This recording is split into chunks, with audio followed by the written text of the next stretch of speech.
Hello everyone, my name is OLUBUKOLA ADEWUYI and I'm the CEO of Supreme Education Foundation School. It is an honor to be on this platform to share leadership today, tomorrow and timeless with you. I would like to say a very big thank you to Mr. Iben for giving me this platform to speak with all of you. I would like to say you're doing a very good job with CME. Well done for making a difference and well done for being an influencer. You understand what I'm talking about very soon. It's surprising that I've been given this topic, leadership today, tomorrow and timeless, because really for me, leadership was not something I stumbled into. It was deliberate, it was intentional, and I also thought through the kind of leader I want to be. And I would like to say a very big thank you to those leaders that have also made an impact positively and some negatively, but then the negative, I would say it was still positive because I learned and I saw what I don't want to be from that. And that is very important even as we grow, that our negative experiences are made to become positive for us because of the way we've decided to see the cup, either half full or half empty. And it's a decision to see it half full, so I've decided to see them half full. So please go along with me and let us start also by defining what is leadership. It is the action of leading a group of people or an organization, and that is very simple. A leader is one who knows the way, goes the way, and shows the way. This is John C. Maxwell's definition. And as much as I really do love him, I believe that you really have to read the book, because this is an excerpt from a book. You really have to read the whole book or listen to him to actually understand what it means by knowing the way, going the way, and showing the way. Because it seems when you read this quote, you then just tend to assume that if I am the leader, I have to know everything. I have to know the way. I have to be able to go the way, lead everybody, show the way. But I don't think this is true. It is all entitled. Like I said, you really have to study a lot about what Maxwell is talking about for you to actually understand what this quote means. So please go along. So is this statement, is it true in its entirety?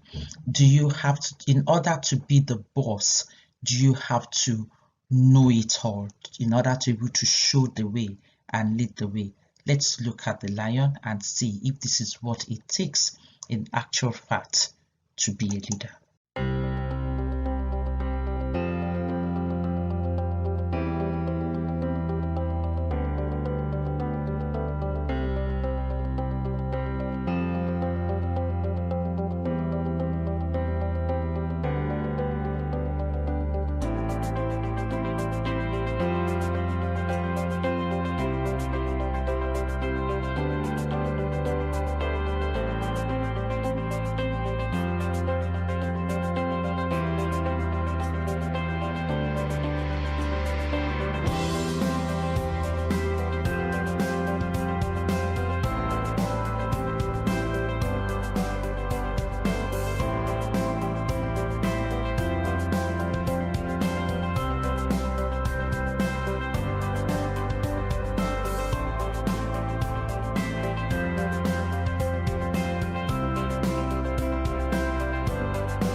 So, what do you need to be a leader? You don't have to be the wisest, the tallest, the fastest, the biggest in the jungle or at your place of work. You just have to be very courageous. You have to be unstoppable.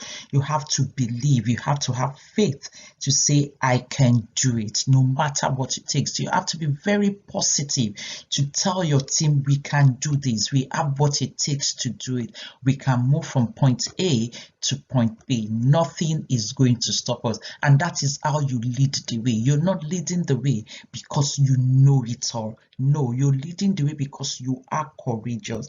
And that is what is lacking in some of us. That is what we do not have. That is why at times we think we don't have what it takes to be a leader. We are lacking in courage. We need to be able to, we need to be bold. That is what the lion, it has charisma. It's bold. You have to be able to do that, and then you can lead. We remember that even in Nigeria, we believe that the tortoise is the wisest of all the animals, and yet even back home here, the lion is still the king of the jungle. No, in every tribe, in every culture, the lion is still there. It is undoubtedly the king of the jungle, and that is what we need to look at. What is the main trait he has? It is courage. It is being fearless. A leader is not fearful. A leader is not a coward. A leader goes ahead and then leads the way, and that is how you are able to lead the way and show the way. That is how you can do it, and that is how you are able to also know the way. Sometimes you just tread along some particular paths, and over time experience has taught you that this path has its dips and its falls, and it becomes a learning curve that makes you a very good leader over time. This is my favorite because it automatically streamlines your thoughts together. It says leadership. It means courageous action to create and passionately communicate a clear vision that inspires the team to bring the vision to fruition. Courageous action to create and passionately communicate a clear vision, very clear. It's not ambiguous. We all know what we're doing, where we are going, how we are going to get there. It inspires the team to bring the vision to fruition. And it's all in your head. Your attitude, your leadership traits can be learned.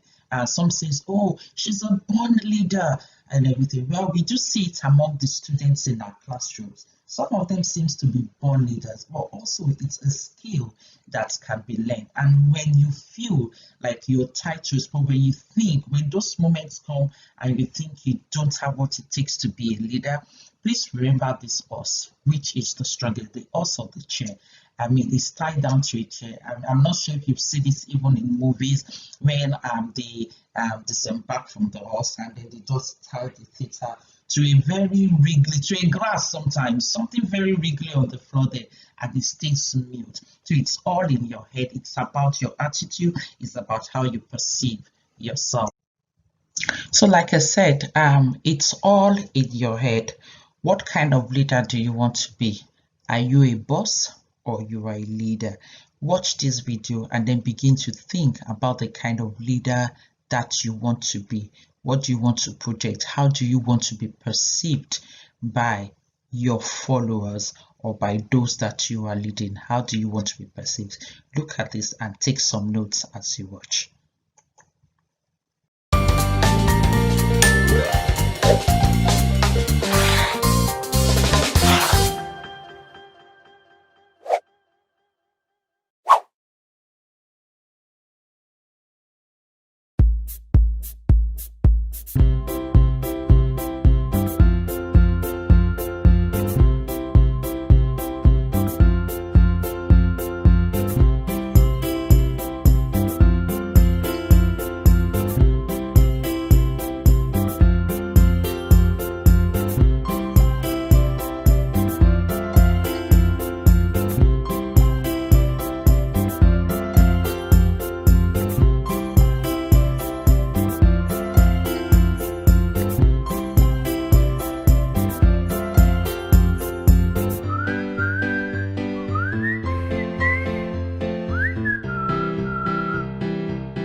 So we see what a boss is like and what a leader should be.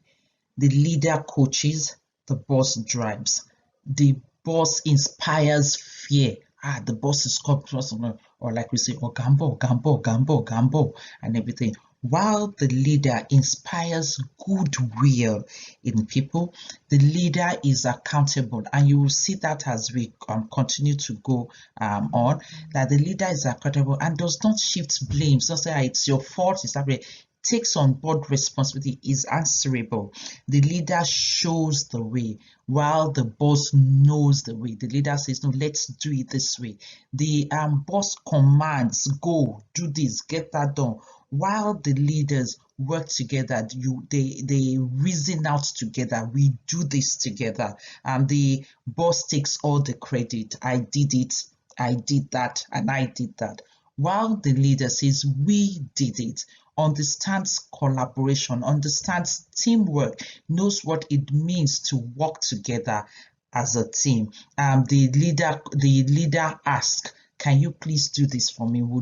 Can you get that done? The leader recognizes the strengths of those that he or she is working with and puts that to good use, while the bosses likes to take control, likes to be, a boss is more like a control freak. And so you have to think about it and look at it closely. What kind of leader do you want to be? What does it take to be a timeless leader? You have to look at that. What does it mean to be timeless? What does it mean to be a leader today, tomorrow, and timeless? And as we go on in this presentation, you will see what it takes to be timeless. And at the end of the presentation, you will be able to ask yourself, who am I? What kind of leader am I? And you would also understand what it takes to be a timeless leader. And one of the things I want you to take away from this is that, look, it's not difficult. I don't want it to seem like at the end of it, oh, this is so difficult. Hence the reason why I showed the video about the lion before, that it's not difficult being a leader. You just have to be true to yourself. You just have to be the real you. So let's continue and let's see if at the end of this, and I know you will be able to see that you are a leader and not just a boss. So I had two leaders that really made an impact and made me decide on the kind of leader that I want to be. And one of them was Marva Rollins, and she was my school head at Rena in London. And I remember when we were going to have our Ofsted visit, we had all members of staff in school. We were all tensed up, and everyone that knows what Ofsted inspection is like, it's scary. I used to have a dream that once the inspectors were coming into school, that I was going to faint. That was how scared I was of the inspection. And then finally the day came and we were going to have the Ofsted inspection. And I got to school. In the UK, we resumed school about 9 o'clock in the morning. And I stay very far. I stay about 45 minutes to an hour drive from school. And I got to school about 6:30 a.m. in the morning to get my class ready for the inspection, to make sure, we worked till late the night before, but the following morning, you just want everything to be perfect so that your school gets an outstanding. And then I got to school about 6:30 in the morning, and the whole school was buzzing. Everybody was in. The cleaners, the teachers, the teaching assistants. I was like, did you all go home at all? Everywhere was active. How were you able? I was stunned. By the time I got into my class, people were in my class helping me to arrange getting things ready. So I kept going around. Why is everybody in school? Why it's so early? I thought I was coming to work because I had a lot to do in my classroom. But I was surprised, and everyone kept saying, oh, Marva needs to do well. She needs to excel. She's such a wonderful boss. She needs to get this. We need to make sure she gets an outstanding. Everybody needs to be at their best. Who is weak? Who is strong in this? This person should go into that classroom and everything. And I felt if I were Marva that day, I will break down and start crying because so much love. And in retrospect, why would she get that kind of attention? Why would everyone want her to succeed? It was because she wasn't a boss. She was a leader. She cared. She knew about each and every one of us. She knew about our personal lives. She knew what was going on. She would come to the classroom. I remember I worked really late. I had all my children with me at work, so they would have their own work. I would bring their lunch with me to school. So after school, while I'm marking or preparing for the next day's lesson, they would have their lunch, get their homeworks done. So most of the time I was leaving work about 5, 6, and like I said, it's about an hour drive for me to get home. So I'm usually getting up 7, 7:30. They have a quick dinner and they go to bed. And I remember she walked into my classroom one evening and said, "Oh, Buki, do you have a bed in this place?" I was wondering, oh, are the children, do they need to sleep during class or something? And so I was saying, bed in the class, why? And no, because I wasn't sure what she would say. Oh, because I wanted to know, because since you've decided to start sleeping in school now, so maybe you would need a bed and you would need something quite big to take you and your children. And then I started laughing. So that you need to pack your things now and leave. And no longer should you wait in school later than 4 p.m. and that will be only some days in the week. Every other time you close on time. You need time management. Do you want me to send you on a time management course? Okay, let's sit down, let's plan your day. I'll give you more assistance in the classroom. And she just kind of makes life easier. I would be ill at home, and I'm sure if some members of my team are here, so they will understand why I call even when they are not feeling well. I'm not feeling well, you're at home. She would call to find out how you are, how are you doing. I mean, she was like a pillar of support, and that's is the kind of leader I want to be. I also worked at a school, this was in Stonebridge, and I wanted to, in fact, it was a contrast setting for me during my PGC, and they had about just they had no opening in the school, and I kept pressing. Why did I really want to work in that place?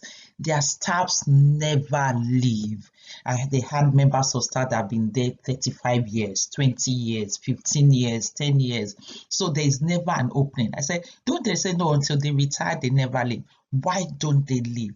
Because of the kind of leader that they have. They work so much as a team. I was going to have a lesson observation, and by the time I got into school that morning, everybody was waiting. My class was in perfect shape, and they've taken out the high profile children out of the class so that everything is serene and it's perfect. They've had that. They've looked at my lesson plan from the other day. They've arranged it. Then I was working in an early years class, so you know what it means, that because we'll have different arrangements in the classroom. We have outdoor learning, indoor learning. They've had everything set up for me. As I was walking down the corridors, everybody was touching me to tell me it's going to be fine, everything is going to be perfect. The support system was enormous. It was like nothing I've ever seen. My teacher calls, the school head calls me into her office to tell me she's rooting for me. She knows that I've got what it takes. And these were the kind of leaders that influenced the kind of leader I want to be. I want to be timeless. I've not seen either of them for about 10 years now, but I've not forgotten. I've spoken with those that are still in, I've not been in contact with them 15, 20 years, and they're still talking about them. They are timeless. They've become immortal because of the kind of leaders. So a timeless leader raises budding leaders. And look at the story of this butterfly, for example. So the butterfly at this stage, when it's in the cocoon, and begins to break it over time to become a full butterfly. So a timeless leader helps the butterfly to bud over time. But then if peradventure at any time you go in there to help break this, the butterfly would not be able to bud, will not be able to fly, because it is the hardship, it is the process of going through, breaking through the cocoon, that makes it strong enough, that makes all the I will use blood now, like humans, to pump into the wings so that it's able to fly. And so you help raise body leaders, and you will see this as we go on, that this is very, very, very, very, very necessary for you to be able to become a timeless leader.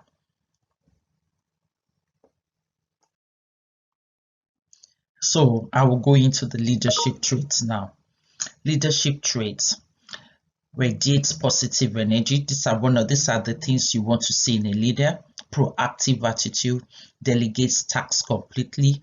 A leader is approachable, the leader is accountable, the leader is decisive, the leader develops other leaders. We are talking about leadership traits, not boss traits. So think about that. Proactive attitude. A leader is not reactive, but the leader is proactive.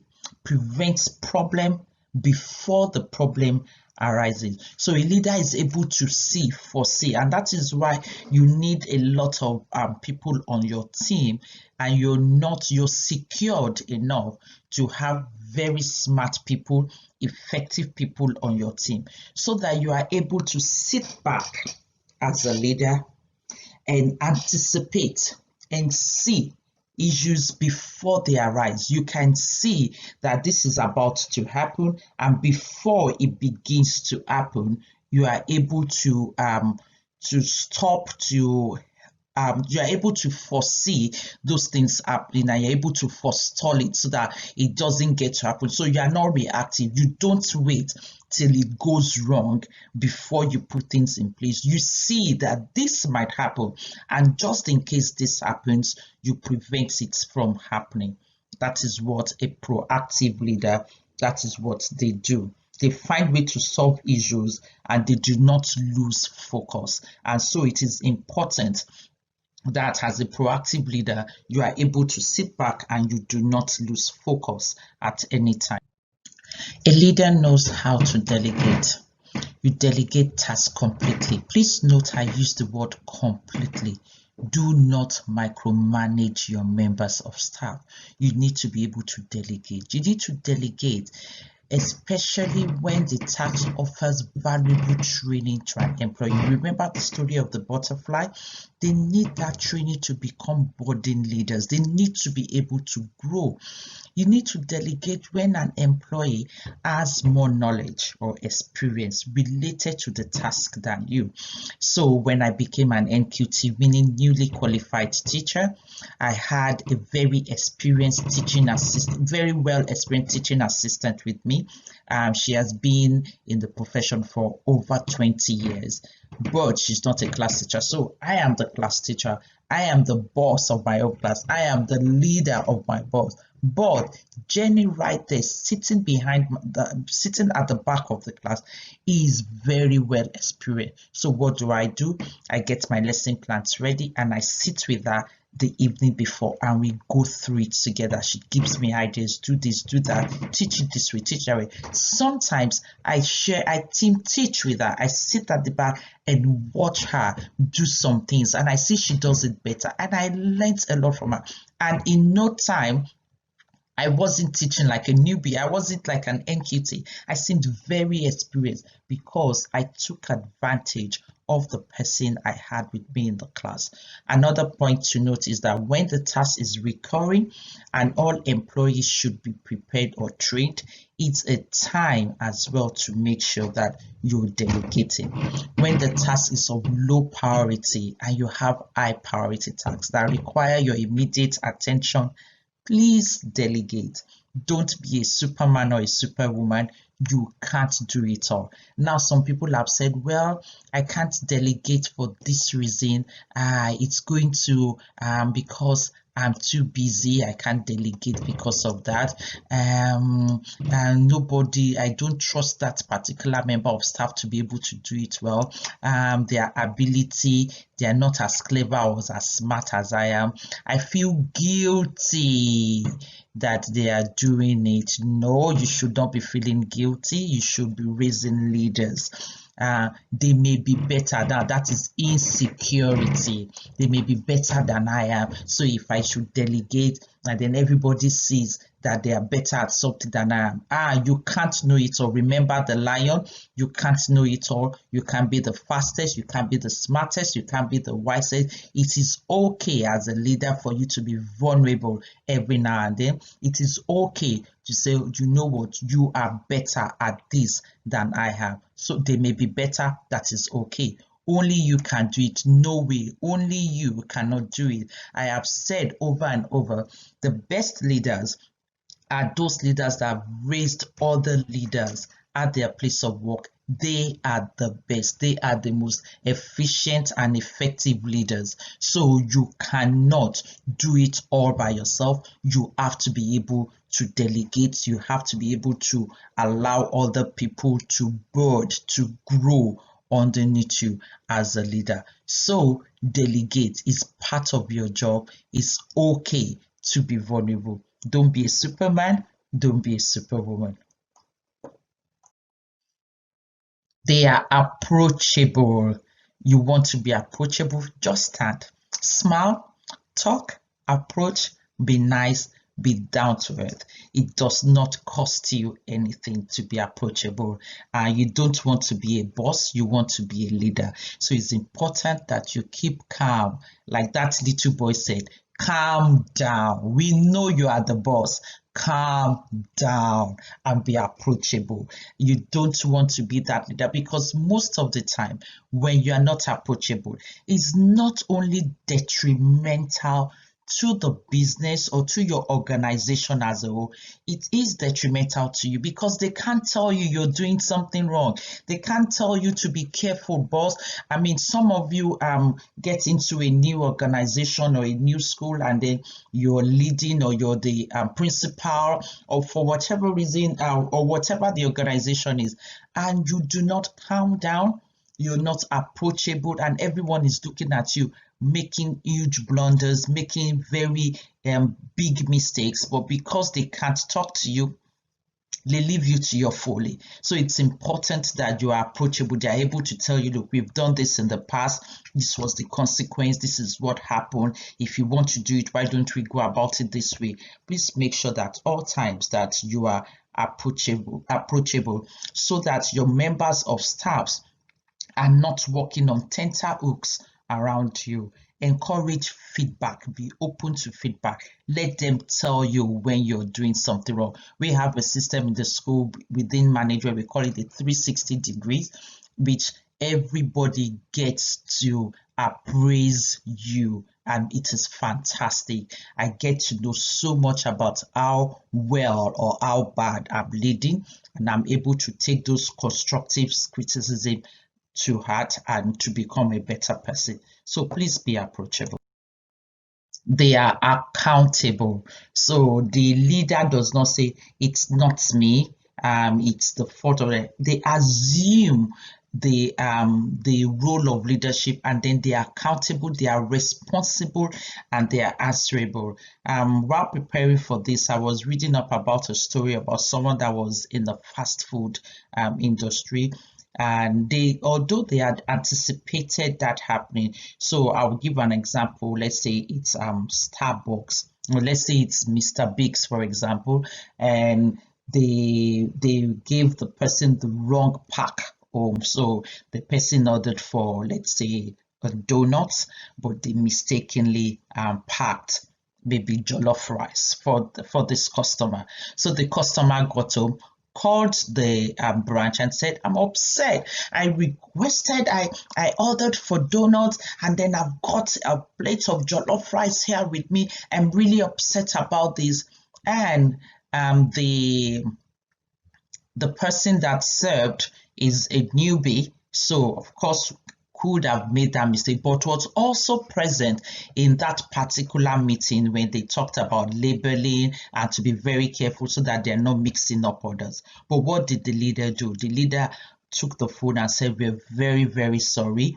We will send you your donuts. And though you requested for 2 donuts, we're going to be giving you 4 donuts. We're very, very, very sorry. The leader did not say, oh, it's not my fault. It's the accountant, or is this other person's fault. The leader said, I'm very, very, very sorry. We will sort this out now. So the leader made sure that they took the 4 donuts, delivered it, and made the customer very happy. Then at the end of the day, called in the member of staff to the office and said, so what can we do so that you do not do this again? What can we put in place to help you to? And that is how a leader works. You do not shove your responsibility. You are accountable for your team, and you do not throw any member of your team under the bus. You are accountable for them. They are decisive, and this brings us back to what I was talking about at the beginning, that look, the leader does not know it all, but they are decisive. Look, we are going left, we are going right. I tell my team this, I said, look, as long as we are all on the same page together, if we get it wrong, then it becomes a learning curve for us all. We would learn our lessons. Okay, what we did, we are not going to do it this way again. So the leader is decisive. A wrong decision is generally less disastrous than indecision. So a leader makes up and because there's so many ways. Do we go this way? Do we go right? Do we go left? No, you just make a decision and stick with it. And that is what the leader, to be courageous. It's very, very important. They develop other leaders. A leader becomes great. Leaders become great leaders because of their ability to empower others. They coach, they train, and develop others to lead, not to follow. A leader is, so you can see, I bring back the quote of Maxwell here. I say, is the one who knows the way, goes the way, and shows the way, pulling others along. That this is it, and this is what that quote was really talking about. That so it's not about you're the one that knows it all and everything, but on that path that you're going, you're pulling other leaders along with you. Leadership is influence, nothing more and nothing less. So you now see what I'm saying, that really I actually love John Maxwell. It is about your ability to influence others. What is the law of influence? Your influence is determined by how abundantly you place other people's interest first. Berg in Go Givers describes this as enlightened self-interest, where you're thinking about other people. And for those that you might be a Christian, but sometimes you might not be a Christian, but when I bring in this, I'm not necessarily going religious. I'm just talking about some things that you've seen as a leader. Jesus was seen as a leader, as an influencer over the years. No matter what religion you come from, we know this is an established fact. Just the same way Muhammad was seen as a leader, was as an established leader over the years. So with Jesus, when he was going to induct his disciples in, he washed their legs, showing that leadership is also service. You lead, but actually you're actually serving. So how well can you serve? How well can you influence other people? The key to successful leadership today is influence, not authority. You can widen your scope of influence. If you can widen your scope of influence, then you are well on your way to becoming a timeless leader. I spoke about my former boss, and I said, look, I was really strongly inspired by her to become a leader, to become an influence. She influenced us. I cannot remember in all my years of working with her taking orders from her. because what she influenced us to bring out the best in ourselves. I wanted to be the best teacher. She was so proud of me during my QTS. She was encouraging, she was there, always supportive, and that is the kind of leader that you really want to be. The love of authenticity, to thy own self be true.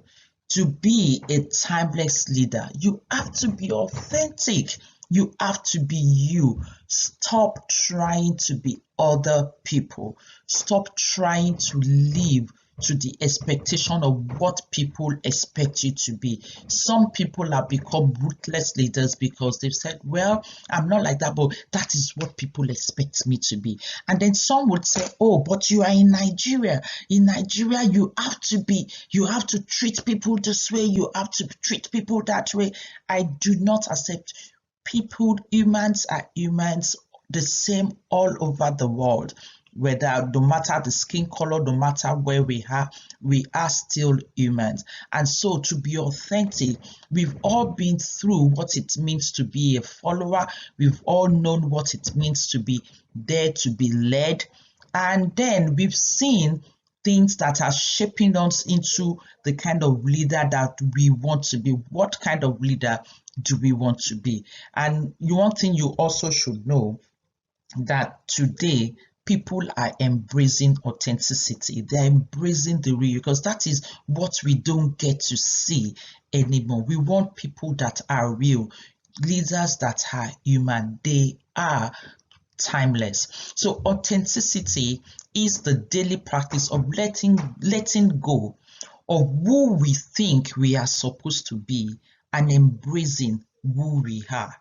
So find out your true self, and you begin to find the leader in you, the true leader to who you are. The lion did not learn to be this kind of leader. The lion, that was its true self.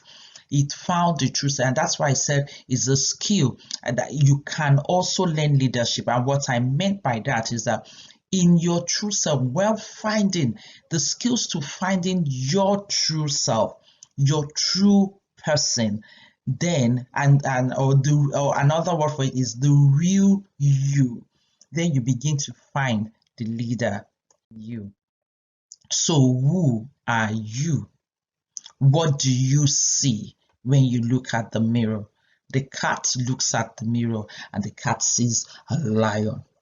When the cat says meow, in its head is actually roaring. So who do you see? So the question you ask is, who are you? What kind of a leader do you want to be? We discover who we are, not in isolation, but in connection. Isolation leads to self-deception, and that is one of the reasons why at Supreme we have the 360-degree appraisal, where we check it out, because you have to do it in connection with people. You cannot lead in isolation. You can't discover who you are through isolation. You begin to deceive yourself. You discover who you are, but in connection with other people, and that is very, very important. Leadership today, tomorrow, and timeless anchor strongly on who you are, authenticity, and your ability to coach, develop other leaders. You are an influencer. You are able to influence other people. You are able to take other people along. I always say this as well at meetings and at trainings, that look, you cannot, one of the first traits of bad leadership is when you leave a school or you leave a particular leadership position in any organization and there is no one to take over. It shows bad leadership. It shows that you had held everything to yourself. A good leader should be able to leave a seat and there are about 10, 5, 3 other people that can take on board. That's it. It shows that you've coached, you've developed other leaders, you've given other people the room to grow, and that is a timeless leader. That is leadership for today that is leadership for tomorrow, and that is timeless, because at every point in time there is someone you've developed. It's like it's progeny, is what life is all about. There is always someone to take over from where you are. Timeless leaders, we've gotten to the end of this, and I can't believe the time has gone in so fast. And you must also commend me. I think I've done a fine job, considering that everybody is getting 21st century compliant now, so I'm not able to join live, but I'm able to record and send this and still show my pretty face at the end of it. So I hope you've all enjoyed this. So my timeless leaders, get your ladder to the other side, connect. I await you on the other side, ruling without boundaries. Thank you very much for listening to me. It's been fantastic. Thank you, Odetola, for giving me this platform. I have enjoyed every bit of it. I hope you have as well. And you can always send me questions. You can let me know if you want me to explain anything better. Please send a message to CME through Mr. Odetola, and I can promise you it will get to me, and I'll try to get back to you as soon as possible. Thank you so much for listening to me. It's been wonderful. I hope it will make you that timeless leader that you want to be. Thank you very much. God bless you. Bye, everyone. Take care.